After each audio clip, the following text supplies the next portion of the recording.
Entonces los musulmanes creemos en la Torá que Dios reveló a su mensajero Moisés, la paz sea con él. También creemos en el Evangelio que Allah reveló a su mensajero Jesús, que la paz sea con él. La Torá y el Evangelio tenían guía y luz, y nosotros los musulmanes no dudamos de eso nunca.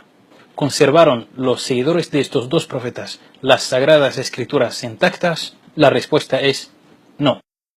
Alhamdulillah, wassalatu wassalamu ala rasulillah wa ala alihi wa sahbihi wa man walah. Bienvenidos de nuevo en el segundo capítulo de esta serie, dedicada a arrojar un poco de luz sobre la religión cristiana desde una perspectiva islámica. Como habéis visto en el capítulo anterior, hemos explicado la creencia de los musulmanes en la Biblia.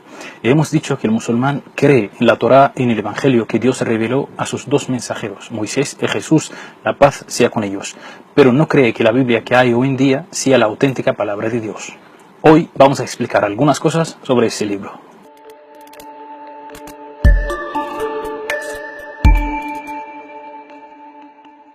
Pero antes de hacer esto, me gustaría aclarar un par de cosas. Primero, está clarísimo que el castellano no es mi lengua materna, y por lo tanto es muy normal que pronuncie erróneamente algunas palabras.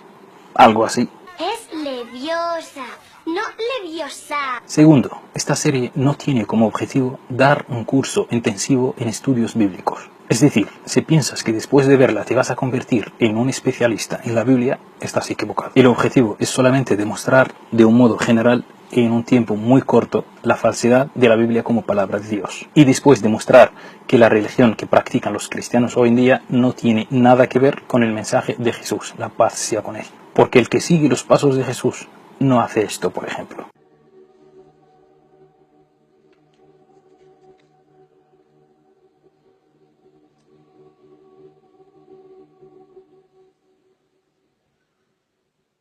Ni esto. ¡Ay, que tocarla bien! ¡Dios mío! ¡Ay! ¡Ay, que le he tocado! ¡Ay, Dios mío! Tampoco esto. Quieren sufrir el dolor de Jesucristo. A golpes de martillo y con clavos de 15 centímetros se hacen crucificar ante la mirada de miles de fieles. Tampoco esto. You want something? Take it! That's yours tonight. You want it? You want it? Take it! You want it tonight? Take it! The power of the Holy Ghost! Take it! Oh, take it! Take it! Take it! Of the power of the Holy Ghost! The anointing of the Holy Ghost! Y esto. Habrá 200 valientes. Hay 200 valientes. 200 valientes que puedan decir: yo voy a apartar $20. Lo que prometiste ayer. Los 200, mira los pastores, lo que prometió ayer. En el nombre de Jesús, multiplica eso en ese negocio. Los 20, necesito 200 personas que digan: yo tengo 20, yo voy a creerle al Señor. 200 personas, 200, ¿quién está contando? Está contando, 200 personas con 20, 200 personas con 20, vamos a hacer pacto como hizo la viuda. Yo le voy a creer a Dios, 200 personas, los de anoche, échalo también ahí, échalo, sí, los que hicieron promesa el viernes, los que hicieron promesa ayer.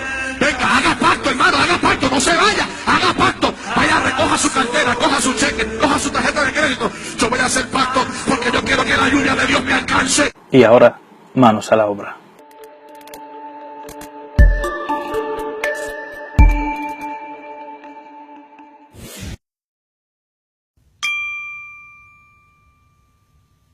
La Biblia no es un solo libro, como pueden creer algunos, sino varios libros en uno.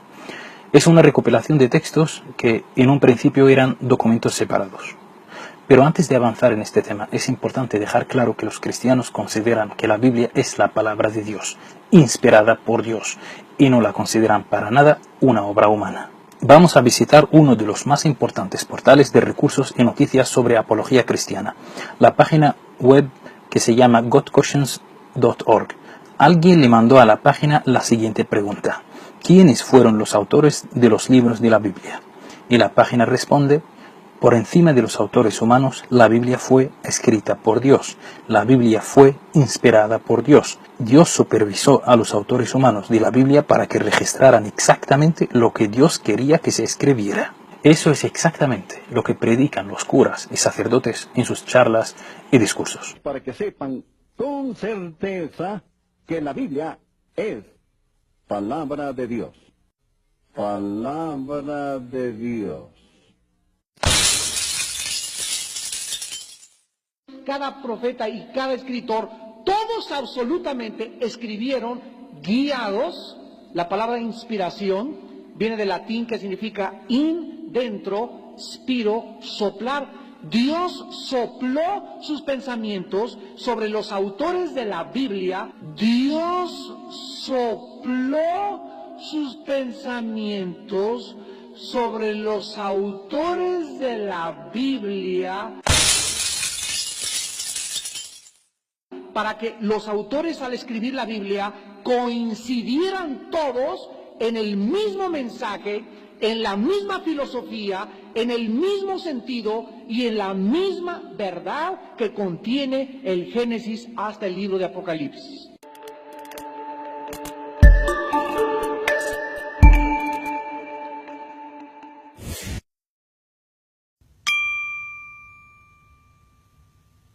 Muchas personas e incluso algunos cristianos creen que todas las Biblias son las mismas, son exactamente iguales, pero esto no es cierto. Hay diferencias. La Biblia se compone de dos partes, el Antiguo Testamento y el Nuevo Testamento. Y a partir de ahí empiezan las diferencias. Por ejemplo, en el Antiguo Testamento hay 39 libros en la versión protestante y 46 en la versión de la Iglesia Católica y 51 en la versión de la Iglesia Ortodoxa. Es decir, los protestantes no aceptan 7 libros del Antiguo Testamento, que sí tienen los católicos y otras iglesias. Hemos dicho antes que la Biblia para un cristiano es la palabra de Dios, y aquí tenemos una palabra de Dios con 7 libros de diferencia. Los protestantes no aceptan estos 7 libros, los rechazan, los llaman apócrifas. Apócrifa es una palabra griega, su significado literal es ocultar lejos, pero en el campo religioso, un escrito apócrifa significa escrito falsamente atribuido. Consideran que los 7 libros fueron agregados, adicionados a la palabra de Dios, y por esto no los aceptan y los quitaron de la Biblia. Entonces, para los protestantes, los católicos añadieron cosas en la palabra de Dios, y para los católicos, los protestantes quitaron cosas de la palabra de Dios. Lo curioso es que la misma Biblia nos habla en el libro de Apocalipsis del castigo de los que añadieron y los que quitaron. Yo testifico a todo aquel que oye las palabras de la profecía de este libro, si alguno añadiere a estas cosas, Dios traerá sobre él las plagas que están escritas en este libro. Y si alguno quitare de las palabras del libro de esta profecía, Dios quitará su parte del libro de la vida, y de la santa ciudad, y de las cosas que están escritas en este libro.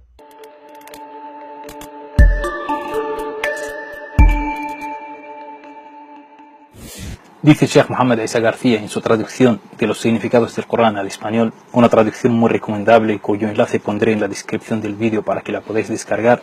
Dice Sheikh Mohammed Isa García: en la novela futurista Fahrenheit 451, un grupo de disidentes se ocultan en los bosques para preservar libros. Su misión, mantener en sus memorias la mayor cantidad de textos posible, pues el gobierno los está quemando todos y pronto ya no quedará ninguno. Si eso ocurriera en nuestra realidad actual, solo un libro en todo el mundo tendría su supervivencia y integridad aseguradas, pues ha sido transmitido oralmente en una cadena ininterrumpida de memorizadores durante más de 14 siglos. Y en la actualidad, decenas de miles de personas lo saben y lo recitan de memoria a diario por todo el planeta. Ese libro es el Corán. Y por eso yo siempre digo que si tú te vas a una mezquita, cualquier mezquita, un viernes, y preguntas, ¿alguien aquí sabe el Corán de memoria? Varias personas levantarán la mano. Y estoy hablando de personas normales, no del imán de la mezquita. Pero ni los curas, ni los sacerdotes, ni los obispos tienen la costumbre de memorizar su libro sagrado. Otra cosa que cabe mencionar es que, además de que los musulmanes empezaron a memorizar el Corán desde el primer día de su revelación y hasta el día del fallecimiento del mensajero de Dios y el fin de la transmisión del mensaje, también empezaron a escribirlo mientras estaba todavía el profeta entre ellos. Después de cada encuentro con el arcángel, repetía el mensaje de Dios a sus allegados y amigos íntimos, y a su vez estos lo anotaban sobre la piel, en hojas de palmera o en cualquier objeto que tuviesen a mano. Unos 20 años después de su muerte, se recopilaron estos retazos y se creó la primera versión completa escrita del Corán. Entonces, el Corán es un mensaje que se conservó vía dos métodos, memorizándolo y escribiéndolo. Pero no es el caso para la Biblia, que ni se memorizó ni se escribió durante la vida de los dos profetas, Moisés y Jesús, la paz sea con ellos. Todo lo que hay son, como dice el hermano Karami, lo más antiguo que hay son copias de copias de copias.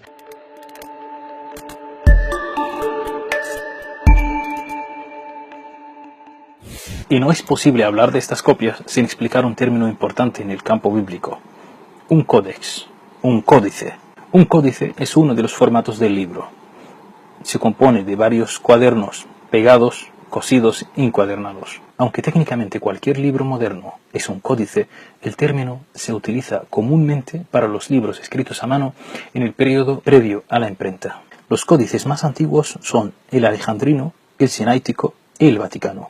Ese último es el más valioso porque contiene casi toda la totalidad de la Biblia. Bien, el más antiguo de los tres se ha escrito en el siglo IV después de Cristo.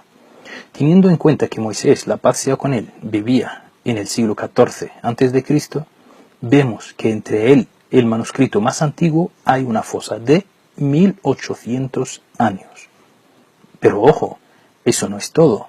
Todos esos códices están escritos en griego, mientras el idioma que hablaba Moisés era el hebreo. Entonces, son escritos de la traducción, no del libro original. ¿Y hay algún códice antiguo escrito en hebreo? Sí, lo hay. El Códice de Alepo es el más antiguo y completo manuscrito. Incluye casi toda la Torá, pero datado en 930 después de Cristo. O sea, 2500 años después de Moisés.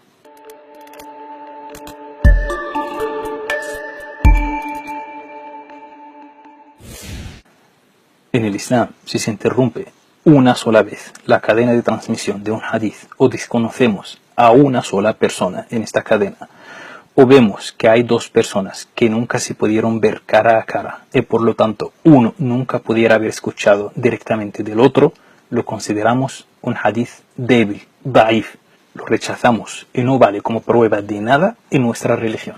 Aquí no falta una persona, faltan 2500 años. Échale números e imagina tú cuántas personas faltan.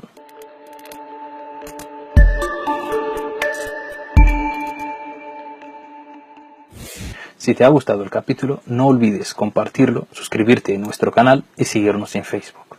Adiós. Salamu alaikum.